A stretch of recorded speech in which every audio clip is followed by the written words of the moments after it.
It's another edition of Dirty Laundry, high atop the Silver City Ballroom in downtown Meriden. It's Joey Clifton. Meatball. And a very special guest in the studio this week, Mr. Robbie DeRosa. Hello. Hello. Wait, I have, there you go. Hold on. Yeah. There. See, I have clapping. I'm all ready to go. All right, so Robbie, first off, we should say that you have your own radio show on WESU, Wesleyan. Yep. And you do all local talent, Yes, local music. Connecticut connected music. But that's not why I have you here. No. I mean, we will talk Well, about maybe that too. part of the reason. See, I wanted Robbie here because Robbie is a fellow business owner in downtown Meriden for how many years? Our family was in business about 35 years. So you know the struggles, you know that. What years? Like what year did you? 1968 until the 17 years ago, this August, I sold it to the next person. So 17 years ago, would you say that was probably the worst Meriden was ever? It was probably 2 years after the worst ever because I had been trying to get rid of the business. Right. To So, get out of here. And what business was it? Fischer's Fine Foods. So you were deli, you had food, Deli, you we sat 40 people inside, and we turned it over probably 5 times on an average lunch hour. In our busiest time, we used to have a line that went all the way down the street at lunch hour. It was very, very popular, but I got tired of being the only business downtown that was doing any business because some days people decide to go to McDonald's. They decide to go to an Allen's Cup and Saucer, and rightfully so. You can't eat in the same place every day. Right. So you're only drawing from a certain clientele. The other buildings were all empty. When the buildings were full, we were jammed because, of course, there were more people to make more choices. Yeah. And I got so that I decided, it took me probably a year and a half to 2 years to decide I had to go. Yep. And then it took me another 6 months to tell my dad, who was the original owner, and tell him that I had to get out of here. I couldn't stand it anymore, and he understood 100%. And then it took me another year or so to find a person who believed in the future of downtown and bought it. Oh, that dumb person, huh? Not dumb. I can't call him dumb. It was somebody with an optimistic and an idea of his own talents, but it just was the wrong time for him. I feel bad. But he ended up better off anyway with the job he got. Now, you're born and raised in Meriden? Yes. Your whole life? My whole life, except for I lived for about a year and a half in Amsterdam, Holland, and another year plus in Florida. And you came back to Meriden? Came back because here I was. It was 1975, and it was coming up on the bicentennial year, and my father was busy as all heck at the location across the street from here. And he had moved from Main Street, where he was the original 5 or 6 years. He was next to Tom McCann's on Main Street. Yeah. And then that building got knocked down to make the bank, et cetera, that's there now. The TCF. Well, now right? it's a state building, but originally it was a bank. And so that was getting all knocked down, and suddenly he was told, you have to move. Yeah. And somebody bought this building over here, was a lifetime friend and a lawyer in town, and he said, hey, to my father, why don't you come over here?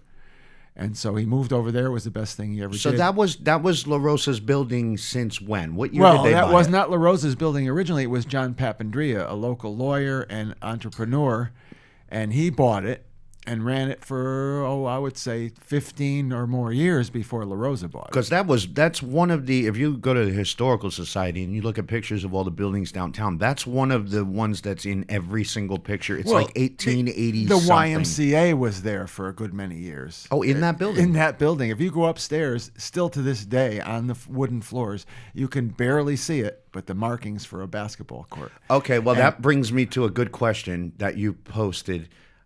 On the top floor, what's the story with the cow carcass? Cow carcass was down the street. It was at the place where that rehearsal space is. And it used 55. And it used to be a meat packing plant. And I can't at the top. I can't remember the name of it right now. But that was on the top. It wasn't actual carcass. It was a statue of the bones of a cow.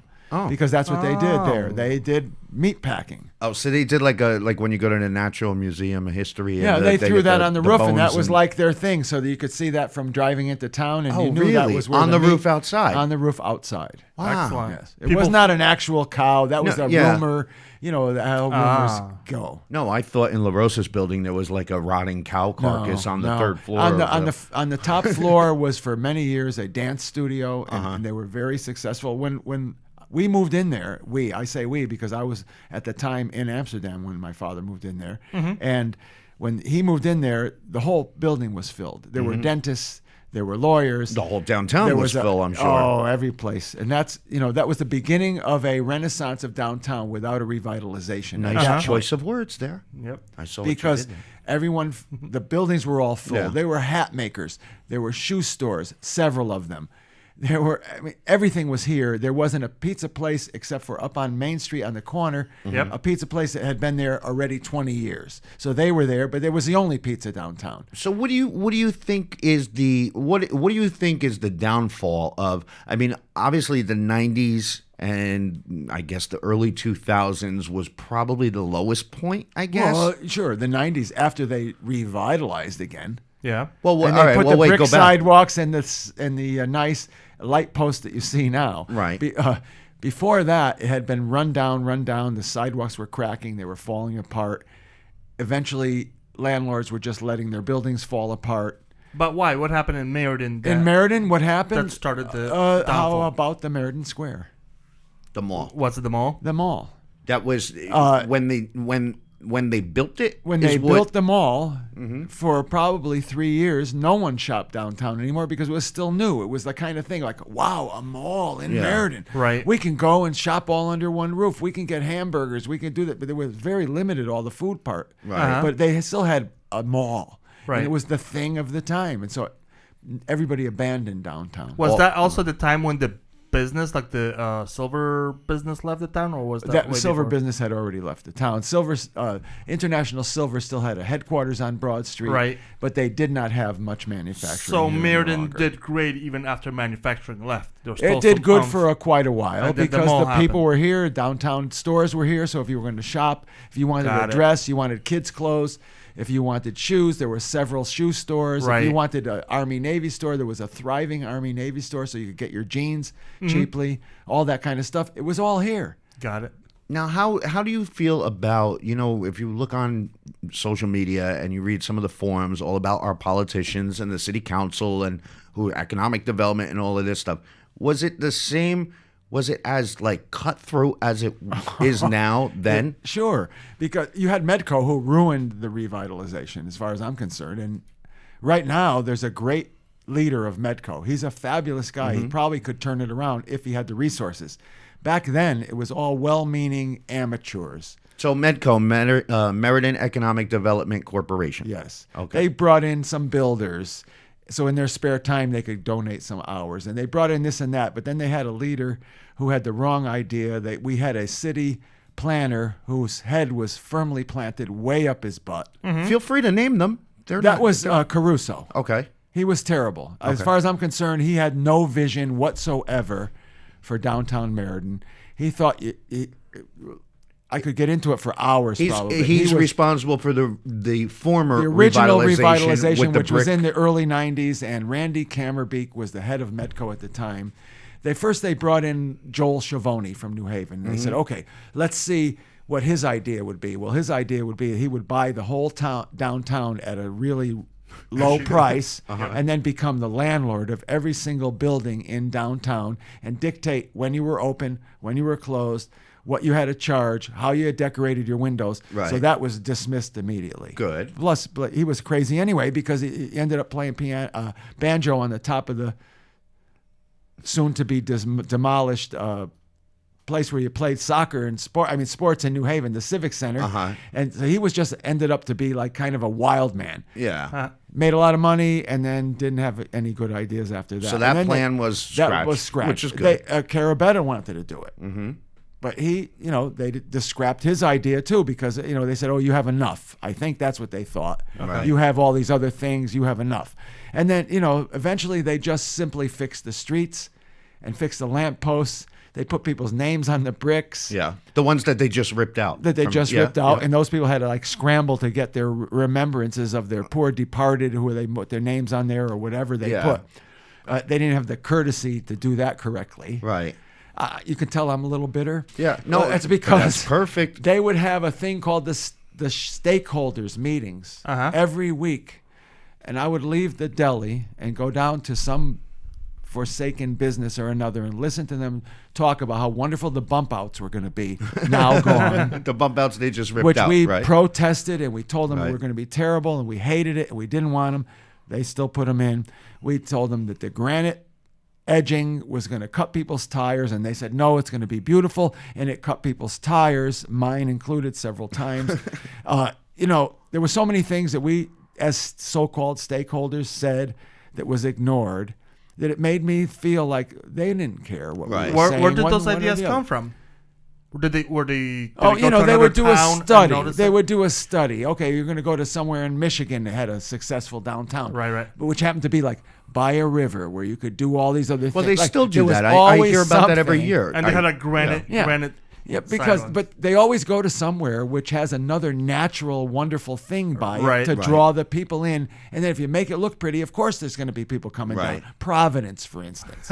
Once a rundown piece of crap city. Right. Yeah. Then they realize, hey, we have this beautiful river. We also have a famous college. Let's make it look good. Yeah. What does now Meriden it's a have? Tourist attraction. Well, it has some beautiful parks. Right. It is at the crossroads of Connecticut, as they will mostly say over and over and over again for years and years. That was the thing. We're at all the crossroads. Well, once they put all these beautiful things downtown, they did not market it whatsoever. They didn't look in advance to say, let's get some people here. All they went to was a Bob's surplus. And Bob sent some kids down here and counted cars, and right away they said, this is not the spot. So wait a minute. So I've always had this feeling that the housing that's downtown is the reason for the downtown. And then I was talking to the former mayor, Mike Rohde, and he was explaining to me how all the studies show that the housing isn't the cause for the lack of businesses down here.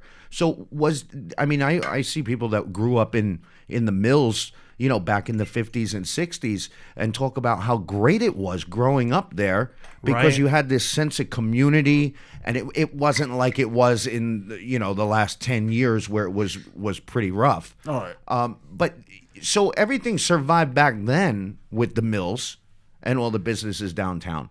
So talking to Mike, I'm saying, well, maybe he's starting to change my feeling. My thought was always, if you've got fixed income living on Colony Street, how are they going to support a business like a steakhouse or something on Colony Street? Because let's face it, nobody is going to drive there. Everybody's lazy. They're not going to drive somewhere unless they could pull right up in front and get out of their car. They're not going to go in a garage and come down the stairs to go to a coffee shop. They want to be able to pull right up. Right. So the businesses downtown, I truly believe they have to rely on the community that's in downtown, because those are the people that are going to be patronizing your business.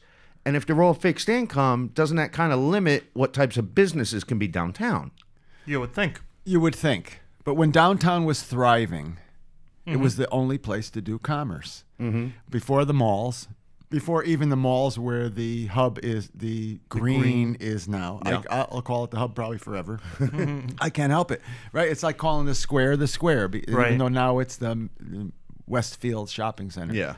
I have another gripe with them, but we'll go into that another time. But, you had a downtown that thrived because people who live downtown shop there. People who are in the suburbs shop there. And you could tell we're downtown, right?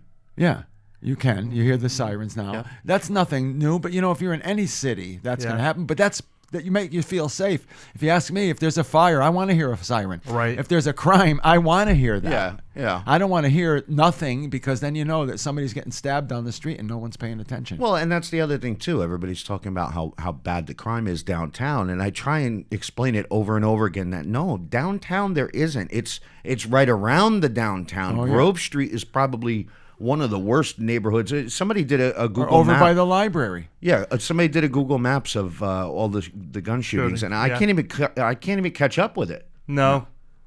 It's not the downtown is dead. That's the Right, problem with nothing it. It's going not on. that its problem is danger. It's Right. empty. Right. You could walk down the street, you won't get bothered because no one's going to approach you. Right, but it's a big circle, so you want to bring in business, so it keeps busy and Just when I came down here, I walked the whole old stomping grounds and I Right. encountered like 3 people. right, 3.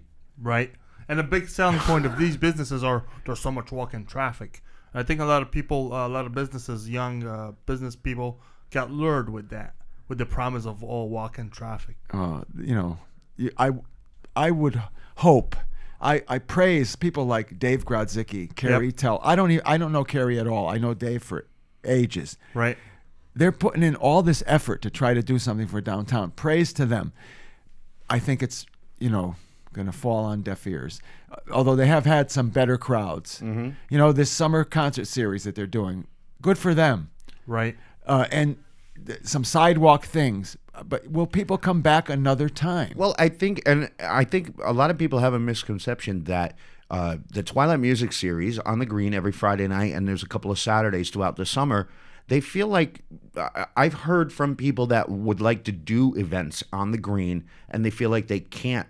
They don't understand that. Go on a Thursday. Well, go on a Wednesday. Right. You get the permit. Right. They don't understand. Well, they think that the Twilight Music Series runs the Green, which it doesn't. They just rent the Green like everybody else does. And the city will let you do practically anything. Listen, the you park pay the and $35 fee, right. and it's yours. The Park and Recreation has been fabulous Oh, for yeah. 35 or 40 years in Meriden. Mark Zabora ran it first, and now Chris Borden is excellent. Yep. He's fabulous. Yep. And he will have entertain any idea you have. You pay the minimal amount, Yeah, it's whatever it is. $35. And, sometimes if you're going to run a show at the park, at Hubbard Park, and it's going to go overtime, you might have to get a sponsor to cover the overtime for the guys who have to close it up afterwards. Yeah. But it's not expensive, and it's something you can do Yeah. right anytime. I think that's always been like that, Mayor. It always has been like that. You have the right as a citizen to put in a request for the park. Right. And if you're in the pavilion behind the bandshell at Hubbard Park, Right. is a beautiful, ancient, historic pavilion. If you want to have a wedding there or you want to have a picnic there, you ask for it, and no one else can bother you while you're It's in there. better to have a wedding at the Silver City Ballroom. Absolutely, but I mean, sometimes people yeah, can't sure, even yeah. afford to do that, Yeah, yeah. and they have to do it like on the fly. I'm a wedding officiant, and I've married plenty of people in Hubbard Park who have a 10-minute ceremony and Oh, then yeah. go somewhere else. They Yeah. don't have a party. They don't have any. They can't do that. So there's that to be available. You could probably do it if you want to go on the Bridge to Nowhere. You could probably get married on that as Yep. well. Right. And Yeah, anybody and that who would be a wants to have an beautiful spot. officiant who does it very inexpensively, they could contact me on Facebook, Robbie DeRosa. There you go. Or email us, dirtylaundryct dirtylaundryct. at gmail.com. But it's always one big thing or another. I mean, people try to do things for Meriden, and you got to praise it. It's Right. just a tough Yeah. audience. Well, it's Very a tough tough. audience. And again, people, I keep saying it over and over again, people don't play well with others. No. It's me, me, me.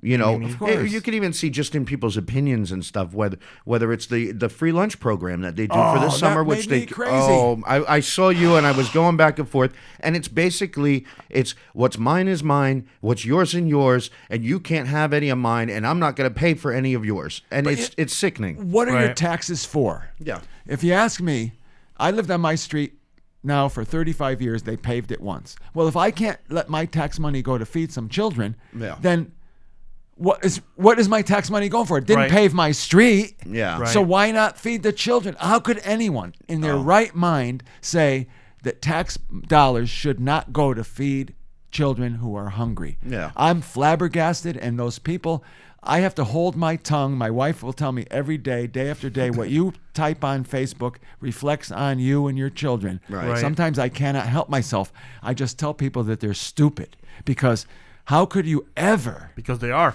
That's why you Because they are. You need a fake account like Meatball has. Okay, sure. have any fake accounts. I think I made friends with Meatball's fake account. I'm not sure. He hasn't accepted it yet. But, I'm one of the guys, my parents always told me all my life, shut your mouth, your mouth will get you in trouble. But also, if you don't say what you feel, Yeah. How do you live with yourself? You waste your life. But everything is so politically correct also that you have to think twice before you speak, which people should do anyway. Because let's face it, you know as well as I do, if somebody pisses you off or you're really angry, if you just step away for a few minutes and take a time to breathe before you come back, your answer is going to be a hell of a lot different than it would be if you would have just blurted out right then and there. It is, but my instinct is to cut to the bottom rung of the ladder and take it right out from under them. And if they can't answer you then you say, okay, I won. Well, and everybody's, I mean, if Nobody wins. If you talk to somebody outside of Meriden that knows of Meriden, their perception of Meriden is it's all low-income housing, ghetto. And gangs. And gunshots and gangs and everything But else. time out. And no restaurants, which is half true. Time out. Okay, yeah, go ahead. It's because they hear it from Meriden residents that it is like that. Well, and here's the thing. So if you look at Meriden Talks, you got 10,000 people on there, right? Mm-hmm. You've got the same 30 people that are always posting. People with time to do it, though. That's the thing. If you assume that those 30 people represent the 10,000 people that are on there, right, then we're all racist, we're all Republican, and we're all, you know what I mean? Right. And that's not the perception. I just recently deleted most of my forum accounts with Cheshire, Southington, Berlin, West Hartford. You know why? It was all, hey, do you know what time that store opens? Hey, do you know a plumber? Hey, do you know this? Right. Hey, what a nice day. It was boring. It was so boring, and I didn't get any information. I was hoping to learn about maybe a new store opening up or maybe if there's a crime issue in that town. That's the reason why I was on there. There's nothing. It's all, you look at Meriden's, and it's just the opposite. Right. But, how about this? We could say something positive. Things that are coming to Meriden that are going to add to the tax base. How about, Connecticut Pharmaceuticals moving from Portland and growing marijuana on the Research Parkway. Excellent. Well, and I think that's going to be, like I said, Millions of dollars for taxes for bringing in the arts, bringing in the marijuana. I mean, because most towns don't want it in their town because it's this evil drug. Well, we have a dispensary now. And Yeah, we have Lovely. a dispensary. They're doing and business. And you know what's going to happen as soon as it becomes legal, which it will. I told the lady that owns the Asian Invasion, the Asian Invasion right next door. I said, you have a gold mine that you don't even realize because you have to 2 or 3 more spaces right next to them, and they'll be wild. Yeah. And it's people have to realize that's something that's been going on forever. There's 11 states with medical marijuana, recreational rather, and tons of medical marijuana states.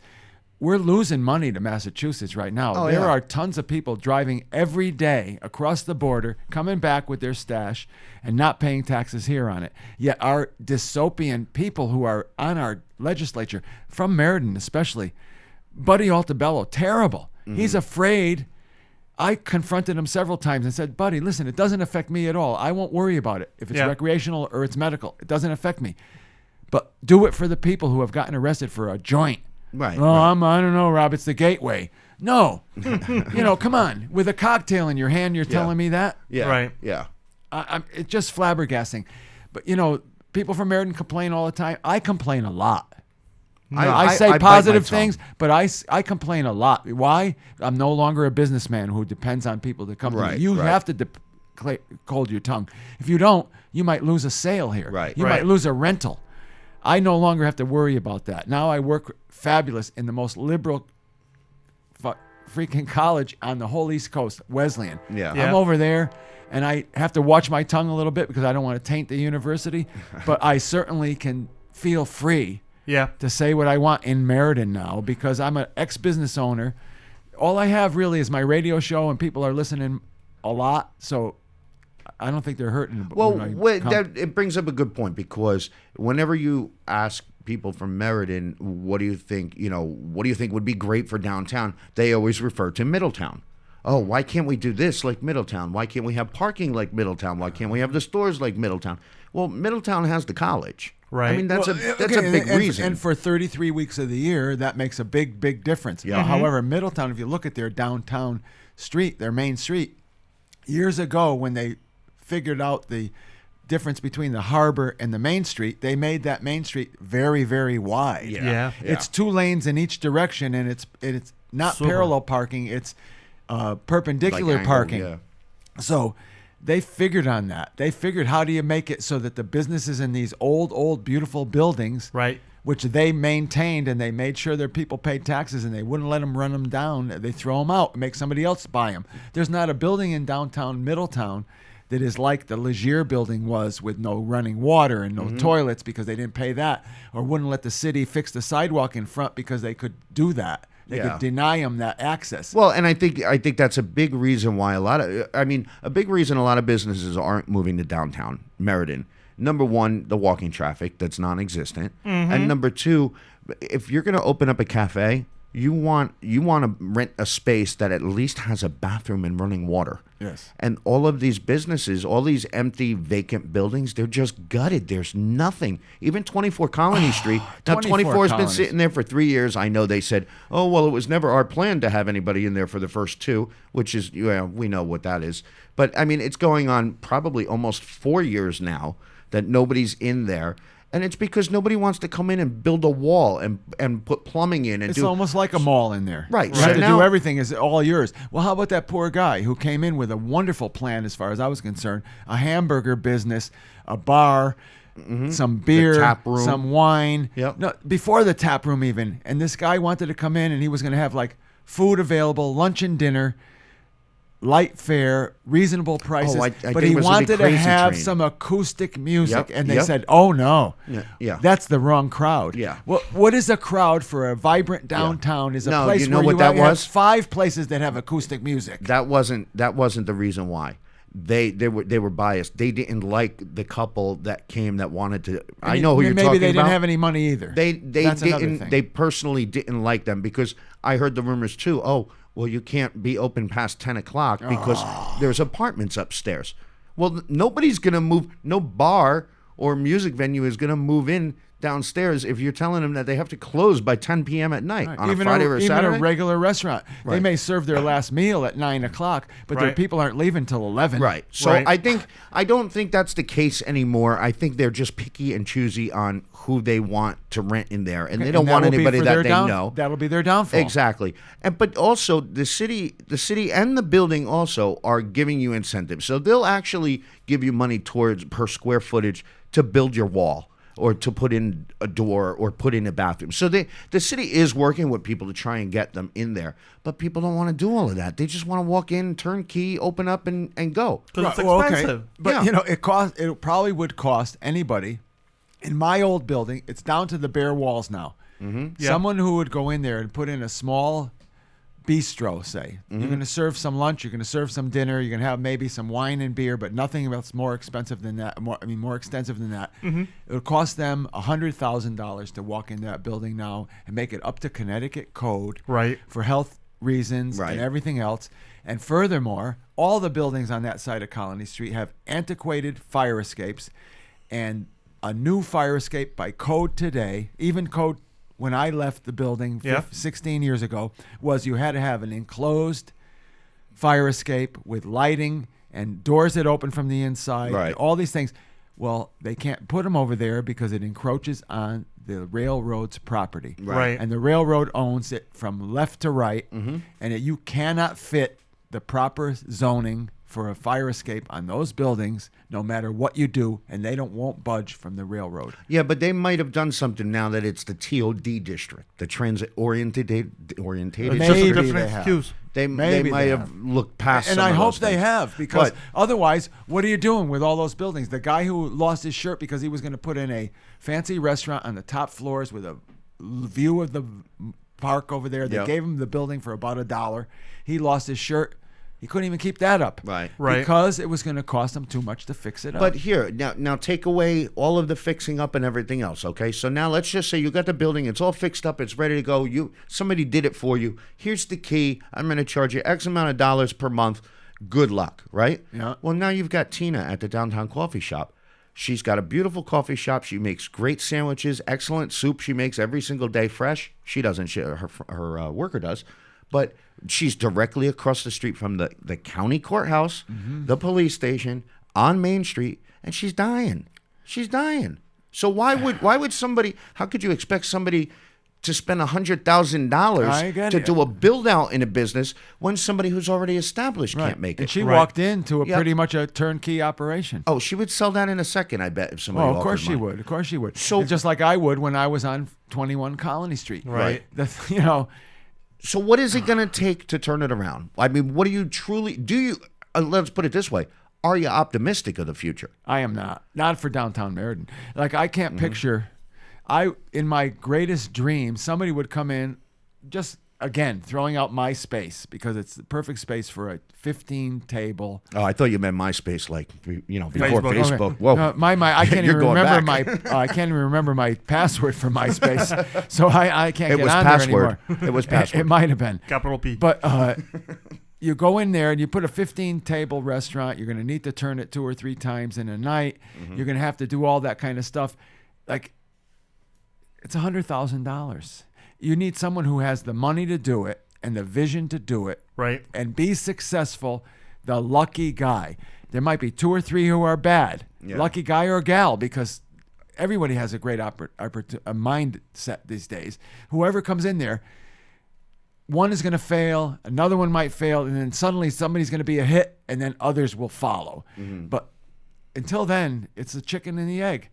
Right. How do you do it? How do you do? I don't know. I'm flabbergasted. You know, I have a friend who is willing to put me up in he wants to do a pop-up Fischer's Deli. He's dying to do it. Why? He wants my corned beef. He wants my potato salad. I looked in there today and I said, well, geez, maybe we could do it here. But you know what? No, we couldn't even get a temporary health certificate because there's no running water in the building. Right. And I couldn't do it. I'd have to do it out of like hot pots. So you need a food truck, a Fisher's Fine food truck. oh yeah, that would be great. You know, at my age, I'm trying to cut down on work. yeah. You know, I'm off all summer, and that's real. I'd like to be off all year, but Right. you know, I have great ideas. But do I want to work them? No, because you know, Joey, you're here all the time. You have to work 12, 15 Yep. hours a day to make a living, and some days you don't know why you're here. I'm sure. I'm speaking for you now, but I'm sure it's gone through your mind because you say, geez, I have nothing this week, maybe next week. And then some weeks you have a Yep. great week and you say, gee, and then the week after that you say, I should have saved some of that money because this week's not so good. Yeah, or it well, looks that's what it was like at optimistic and- Fisher's yeah. too. We were very, very busy, but you Right. still have a lot of bills to pay. You got Well, a like you soda were, you guy, were, you you got were a chip saying. guy. He was telling me before, Meatball. I don't know if you heard or not. Yeah. We were talking about when John Bon Jovi was at the Vault nightclub. Uh-huh. And you know, I told Robbie, I said, well, you must have made out great because you had your deli right across the street from the nightclub. And back in the '90s, the Yeah. nightclub the line was around the building. Did you stay open like when the bar crowd would get out? Did you And- give and- Bon Jovi a hoagie? And what did Robbie say? I said I wouldn't walk across the street to see John Bon Jovi because I stayed here for 10 weeks Yeah. on a Friday and Saturday night. I would close the deli at 5 o'clock at night Uh-huh. and come back at 10 o'clock at night when the line started forming. And I sat here every week, sometimes falling asleep in one of my booths, waiting for people to come across the street. I put flashing lights. I had neon. I had dollar hot dogs. I did everything that I could do to Right. get people to come. You know, after the bar, don't you want a cheap eat? Sure. Yeah. Yep. I don't know where they were going, but the drinks were probably $15 way back in the 90s. So think about it. You Yeah. didn't have much money. If you were going to pick up somebody and you spent your wad, you couldn't afford $1 hot dog. Yeah. But I would have I thought tried that. and I tried and I tried. I would believe have me. thought that would have been a gold mine for, like you said, either to grab something quick before you go into the club, or then like at 2 o'clock in the morning when you get out. Right. Right. My go-to place is whatever pizza parlor's open, Right. but it's I not was like right across the street with deli food, hot dogs, pizza slices. I Right. brought pizzas in from local people, and I was heating them up in my pizza oven in the back. No one came in. Yeah. Really? I mean, I'd took- have my friends in there, and we'd be sitting there saying, geez, can we keep drinking like this? I don't know. Well, so last weekend was Memorial Day weekend, and I took Meatball down on a little family trip to Jersey to my I family. saw those pictures. And Fabulous. and I showed him like Seaside and Tom's River and all the places I'm from, and some of the things that are so different, which I never realized, is 9 o'clock at night in Connecticut. nothing open. Everything closes Only at in the 9 big o'clock. cities, Hartford, New Haven. Everything That's it. closes at New 9 London. o'clock. I mean, here we were. We went, I don't know, we went a bunch of places. Went to the beach, went to the boardwalk, all of that stuff. And then we went to a club in Neptune by Asbury Park and to see a couple of DJs. We get home at like, I don't know, it was like 3 o'clock in the morning. Yep. Went to Quick Check, went to Wawa, right up to the deli. The lady made us a fresh sandwich. I got, I mean, you got everything. It didn't Right. matter what time. Here, I guess you got to go to Cumberland Farms and get a prepackaged sandwich, or you could get a pizza microwave there. Well, we usually go to Middletown Diner because that's the closest Yep. one. That's the closest Yeah. one. Or you could go to Colony Diner in Wallingford, Right, also and we've 24 got, hours. and they just redid that, and a that's lovely oh place. my god, I it's beautiful. I eat a lot of breakfast there. Right. Yeah. Oh, Huxley's. But now the that new Huxley's is here, open. I've been there. I took my mom there the Yep. other day, and my wife and I will go. Huxley's is beautiful, and those people are hardworking people. Yeah. Yep. Yeah. And Tiano, it's coming along. You got to give them their props. It's a giant room, yeah. and you have a room where you can fit all those people in. Yeah. You can't get a waitress staff. Yeah. I've been offered so many times a job there. I go there often. I went to the Middletown location frequently, and they know I'm in the business, and they would love me to train a waitress staff, but they can't find a dozen waitresses to come in and want to work it. Really? Who do you think the clientele is there? Do you think they're predominantly from Meriden, No. or do you think they're from out of town? There's a bunch of Meriden people. I see them every time I go in, and Yeah. I'm frequent. I love barbecue, so I'm a Yeah. frequent buyer. But a lot of people are from out of town. It's construction people. It's guys with big trucks. Yeah. Yeah. The whole parking lot is filled with trucks. Right. So, it's people who love barbecue because they do a wonderful barbecue. And they'll draw from all over, I'm sure. In the long run, I hope they make it because it's a giant, giant room. Yeah. I'm waiting for the steak. I'm waiting until Well, fall for I the am steak. too. I worked at Jacoby's when it was a steakhouse. Oh, yeah? I worked there for about 3 years just before I was married. And so it's back in 1977, 78. And it was a wonderful steakhouse, and it was the vibrant hub of Meriden's restaurant businesses Right. at that time. Yeah. So people have a nostalgic thing about it.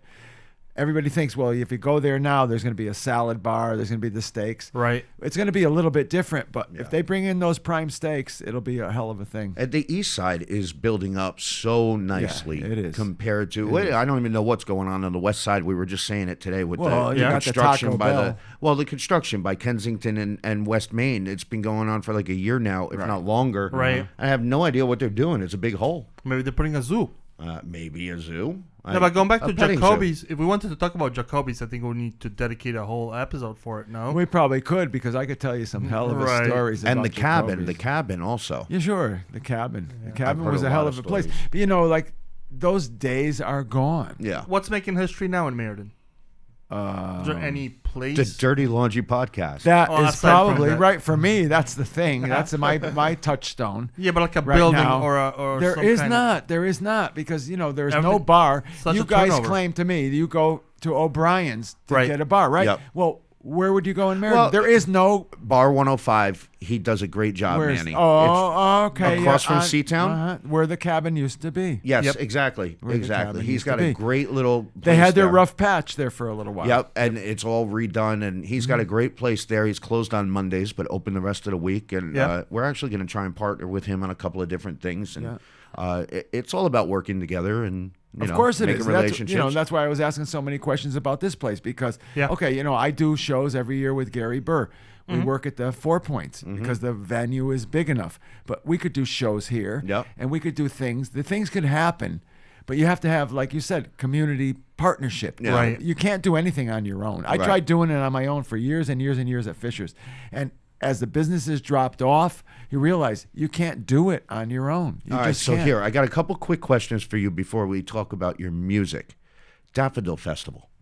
Well, I was for 18 years the music coordinator at Daffodil Festival. I loved it. It was fabulous. They brought me on the first time because my friend Gary Burr, a lifelong friend, they wanted to have him do a headlining thing.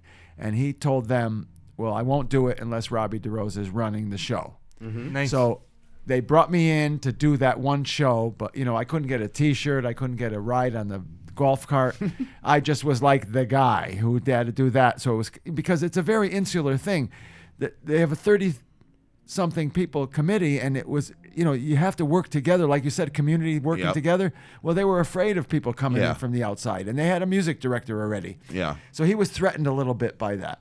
And I did that, and I did the Daffodil that year, and Gary's show was really successful. But what do you think of the whole thing now? Oh, I think it's great. My wife is on the committee. She's right now, as we speak, at a meeting, the wrap-up meeting from last year. She runs the parade with Jane Dunn, and they do a great job at that.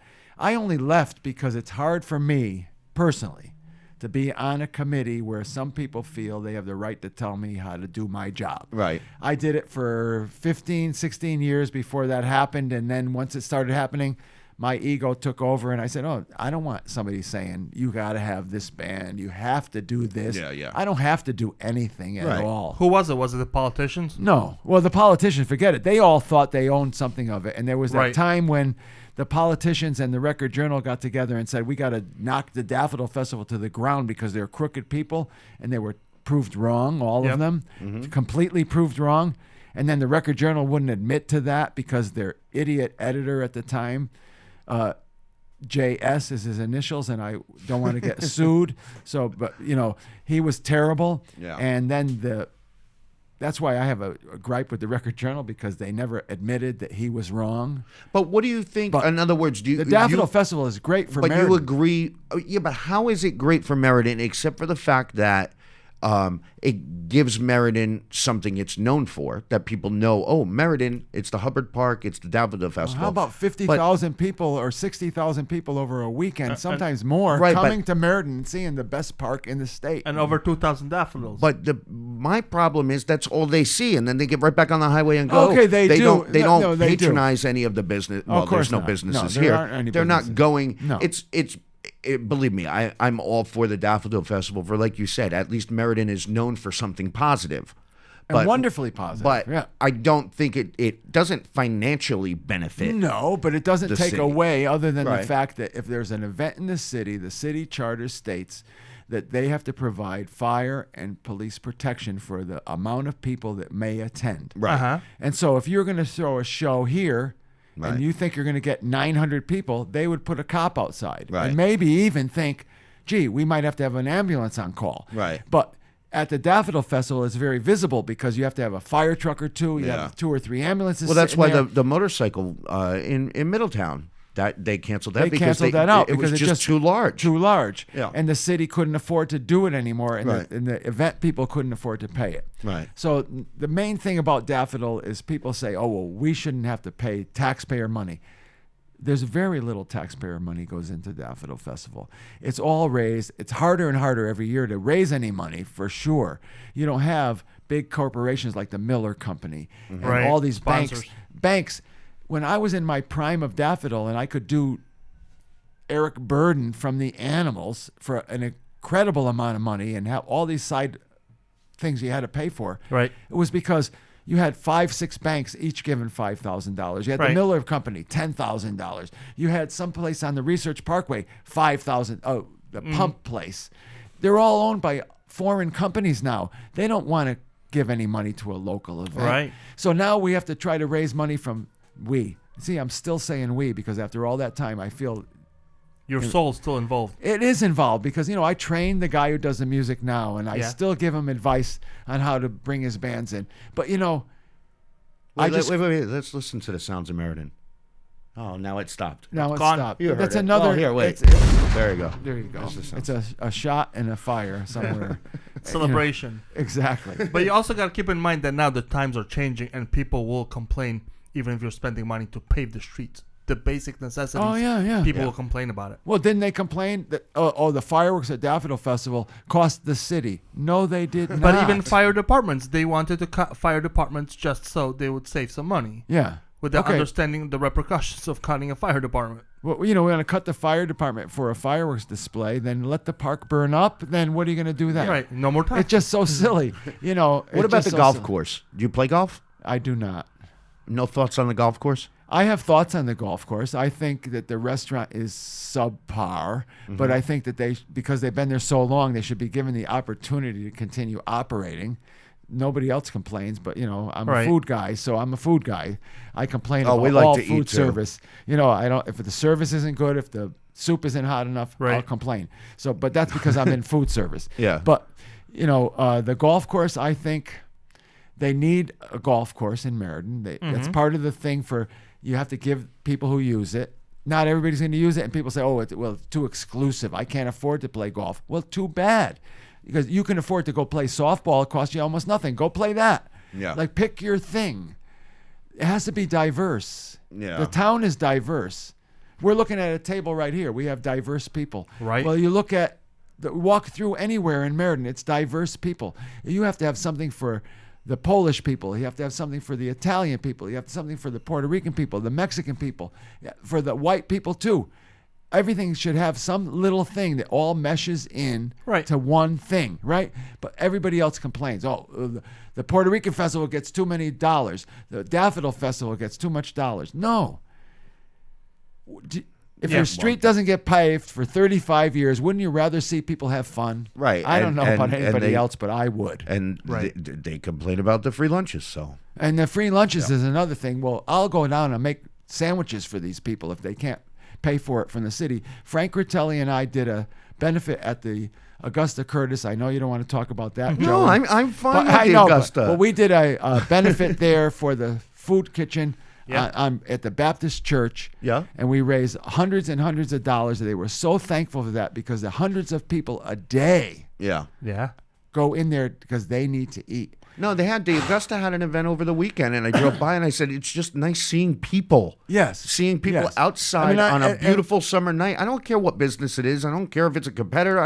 as long as it And not brings so much people for the down. competitor. I agree to you Right. with you that saying that it's an unfair situation there. I was in line to be the director of the Curtis Cultural Center at one time. Yeah. They Do you told me know they you're- told me I was a loose cannon, You so are I couldn't have it. You are the fourth person that has told me that. That I they were was in. no, no, that they were in line. That they Well, were in line. I At had a least four third people. interview, and I had to be told by the second in charge that Rob, I really love you, but you're a loose cannon. You are. I am, but I would have had a hell that's of why a what you- cultural program there for them. They wouldn't have realized it, but Right. it hasn't been cultural. Well, you throughout the haven't. whole You haven't been existence. a loose cannon here yet. That's why I had you on. Yeah. My wife told me be calm. Where's all the looseness? You know, the looseness could come, but I think maybe the second edition that I do, because right All now right. I don't want to be the guy who's always negative because I was that for many well, you years. know what we'll do? We'll get feedback on our Facebook page and our email feedback, and then the next time you come in, we'll read you the feedback. Yeah, That cool. would be fun. And I'll face it head Robbie's to head. gonna read it anyway. Well, he's I'm going going to to read it but- anyway because I'm off all summer, so I'm reading. Right. I'm on the deck. Well, at you know home, what? and There- I'm reading Facebook all the time. Apparently, there's a job offer available if you want it. I think come November. yeah. Our mayor has not yet said whether he's going to run or not, and nobody And, has I signed hope up he for does it. not, because he's a party jumper. Thank you very much. I do not feel safe. I don't feel safe with him as my mayor because he jumped from one party to another That's enough. with no explanations. That's enough. Sure. Go sell your chocolate.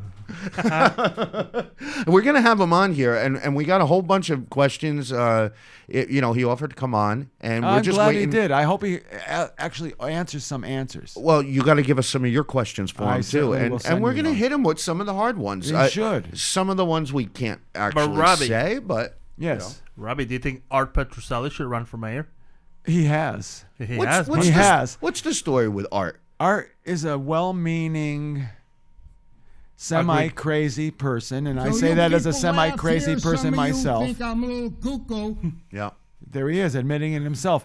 But Art is the kind of guy like Arlene Dunlop. I don't know if you know Arlene Dunlop. I heard that Sadly, name. she is out of commission right now to do what she did, but she was a gadfly of Meriden. Mm-hmm. You need people to go to these places and ask the hard questions. Right. You need them to put somebody online and say their name And point the say, finger. why did you vote this way on this? Right. People are afraid to do it. Because the people on the council won't answer. Right. The council is ineffective, basically. No. By Right. design. By design, they're ineffective. Yeah. Well, and also by mentality. But I Well, that also too. I understand, all right, you give the public 3 minutes each to get up there, and I know that there's no way that they could reply to every single person, and the meeting would go on for 20 hours. Right. They can email them back. But then, kind of, what's the point? Right. Because they want to say we're giving you the opportunity To speak up. Right. but they're brushing you off at the same It's time. like the POCD They don't meeting. care. Just like the downtown stakeholders, Right. they will pretend that they care, Yeah. and they'll brush you off. You could go there and speak and speak and speak and speak, Right. and unless you're part of their group, Right. you get nowhere. Well, I've learned that the hard way. I mean, opening up a business, first-time business in downtown. I went to the Chamber of Commerce. I went to the City Council. I met the mayor. I met all the people that I wanted to become friends with and say, hey, my name's Joe. I own this business, And, it didn't. All it You got me some lip was... service. Yeah, and it got me real bad feelings towards things, and I'm a very angry person now. Yeah, and that's how I left downtown Meriden. Yeah. Joe, and I'm sorry that you came in that way. But Sean Moore is a well-meaning guy, but his hands are tied Right.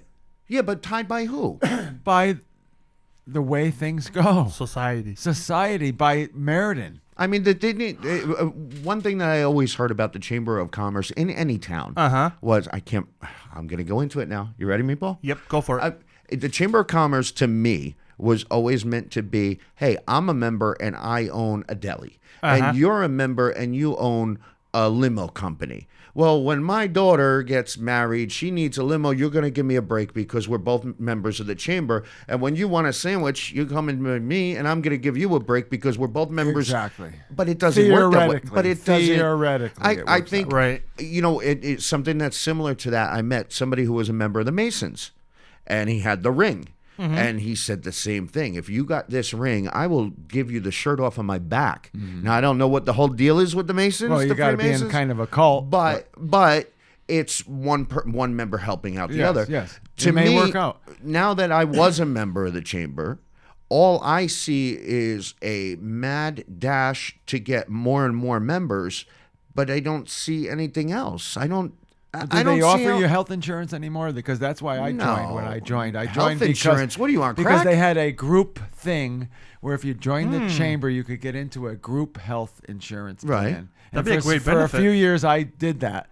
And then when That they would have been dropped the worth health it. insurance, and I dropped out of the chamber because they weren't really did the chamber when they were having a meeting call Fischer's for deli platters? Right. Every now and then. But they wanted it for but free. They had us. Yeah, they Right. wanted a break. Right. But Well, no, a break is one thing, but free. There's another. I gave a lot away for free. Well, believe me. but I when gave you're, a lot away for you know free. what? When you're doing good, you can afford to do that. Yeah. When you're not doing good, you can't afford to. And people have to understand, with any business, there's ups and downs. There's the right time for certain things. There's time and a place. That's know, what you just said. A time right, and a place. There's a right. time to give free, and Right. there's a time to expect to be paid. Like the fairly 4 for Point what you Sheridan. do. 4 Points, they make their money off the hotel. Yeah. So they can afford to do favors and give the banquet hall away for free and stuff like that. And that's great that they're in a position that they can do that. I'm not in a position that No. I could do that. No. And I'm looked down upon for that. I don't think you're looked down upon for that. I think just the fact that you don't have a hotel attached, Yeah. and you are trying to pay day-to-day things to a landlord. Right, right.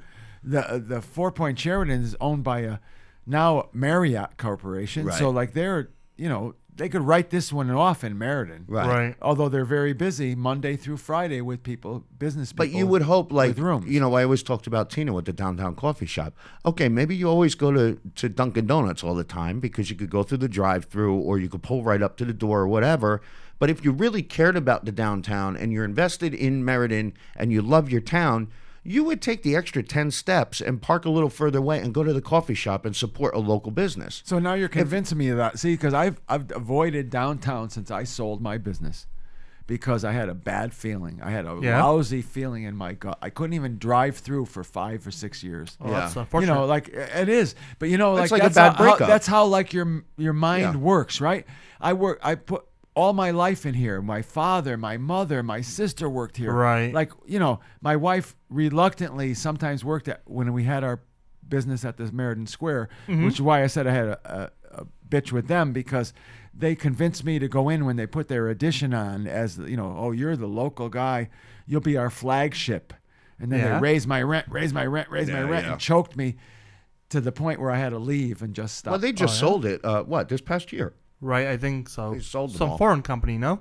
Chinese or Japanese? You know what? I would like to see that whole mall collapse. Well, it's almost. I mean, there's not No much in people there. in it. No people in it, of course. There's But not I'd like much to in see there. it fall right. You know what down they to the did with ground. my the Ocean County Mall in Toms River, New Jersey, where I'm from. The Sears went out, the J.C. Penney's went out, so they took where the Sears was.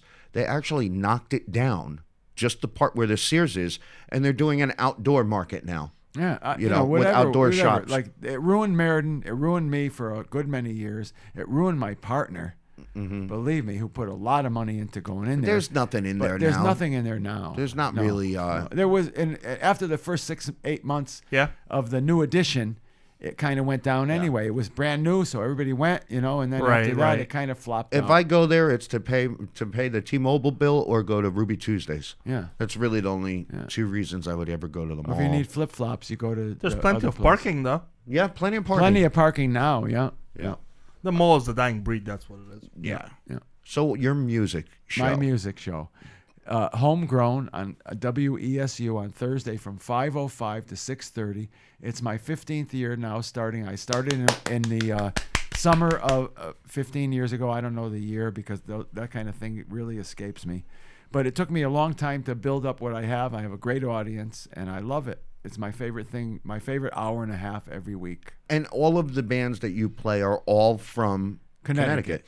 From Connecticut, or they're here in college and going to college here. So if they're connected to Connecticut, so I played a lot of Connecticut bands, like the Wesleyan Acts. Of course, I got to play them. And Of course. I was the first person in the whole world to play MGMT because they were a Wesleyan act. Yeah. And one of the guys worked for me in the cafe, and so I played them, and now we're still lifelong friends. Excellent. So like that kind of thing is just They played at the Hubbard Park, no? They did. If you look on that, there's 1 million views on that Right. that video. Is it And thanks that was to you? that was yes, it is, because that was their Thank you. first festival gig, and then I booked them for their first club gig in New Haven at Cafe 9, Excellent. and there was their first radio play. So that's just There's a lot of things going on at Cafe 9. Oh, Cafe 9 is Yeah. one of the few clubs in the whole state that has music almost 365 days of the year. No Yeah. Christmas, no Easter, Right. and maybe not 4th of July, but otherwise they have music every single day of the week, and it's wonderful. You there. got to check out if you've ever gone to Tipping Chair Tavern in I've been Southington. there. Yeah, that's a lovely place. 'Cause Jeff that's is a a great musician guy. who owned it, and Yep. he's doing it for musicians. Yeah, and he's really trying hard, and he there's just some great extended shows next there. door. Yeah, I mean, Great I've seen shows Jeff there. Pitchell there, and Is that our sponsor for this podcast? sure, Tipping Chair Tavern It on is. Meriden Well, Waterbury that- Turnpike. Oh, well, then you definitely got to go there because they have Right. some underground acts that if you go there on any given day, you're going to see musicians that are fabulously On their way up. talented. Oh, Yeah. not only on their way up, but who have played other places. Like sometimes you'll have a band there that has, a drummer who happens to play with fabulous, famous people all Right, over the world. right. But that night he's there. I mean, Yeah. it's just a wonderful place. It also seems like the type of place where if you get a big show going to Hartford or New Haven, they would stop there Stop by like because afterwards. because the guy's a musician. He's got Yeah. a fabulous PA system, Tipping and a nice chair. little stage, tipping chair. And Hey, we something. did that sound system. Excellent. There That you was go. us. Thank you. Sounds There you fabulous. go. All right, what else? Anything else? Anything coming up? I don't know. Well, in October we have the Gary Burr, Middleman Burr, his wife and he do a duo, and I'm doing a show on October 5th. You'll probably hear more of it between now and then. It's kind of early, but we will sell out. And Gary Burr is a lifelong Meriden guy. He's And been where's here this? At the 4 Point Sheridan, sorry to say, but No, but it that's happens to be fine. that that's where it is, and Yeah. we will sell out close to 400 seats. So if people want to get there, they should do that because Gary is an incredible talent. He always comes back to Meriden. We'll eat ice cream at Les's. He'll get a steamed cheeseburger. He'll hang around, and he loves Meriden. Where does he get his He wrote steamed his first cheeseburger? hit, Kayla Mays or Ted's. I Depends vote, on. I vote for depends.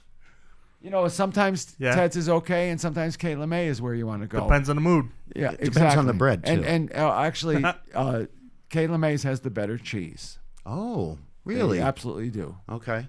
So that's the thing, and Yeah. and that's from a restaurant guy. But they do have the regular. They have the great crumbly. All right, what's your cheese. favorite pizza in Meriden? I oscillate between Costello's, who deliver, and when I don't get a delivery, I go to Rendezvous. Okay. But when I want real pizza, I go to New Haven. Yeah, well, I can't help it. That's I just go to where New Jersey. I skip New Haven. Right, exactly. But, if you were from around, and I should take you to New Haven for the pizza tour. I just went to the pizza movie, Pizza: A Love Story. Yeah. And it was wonderful because it's about Modern and Pepe's and Yeah. Sally's, and they are wonderful pizza places. I just saw that on. It was on the news feed that they just did that movie. Yeah, and that movie will go worldwide before you know it. It's a wonderfully produced film. Yeah. By a Connecticut guy, Gorman Bouchard. Uh-huh. And it's a great film. All right. So what days are you on in times? Because I got the time wrong last time. Thursday at 5:05. 5:05. I said 7. But Friday the replay is at 7. Replay is at 7 on cygnusradio.com, which is a internet radio station. Yeah. And they do very, very well too. That's good. What time does the splash pad open? It's not open yet. No. The school needs to be let out. School has to be out first, I think. Really? Right? Why? Well, who's going to go? The clients. Well, you got the You weekend. can imagine if you, me, and Meatball went there on any given day this week, what they would think if there were no and if there were kids there, they'd even think worse. But if we went there and started splashing around, Yeah. We can bring buckets. Yeah. I would go. We'll All have to right. go one day. All right. All right. dirtylaundryct@gmail.com. thanks for having me, guys. I really had a Anytime. good time. Listen to Robbie DeRosa, WESU, Thursdays at 5:05. Homegrown. Good.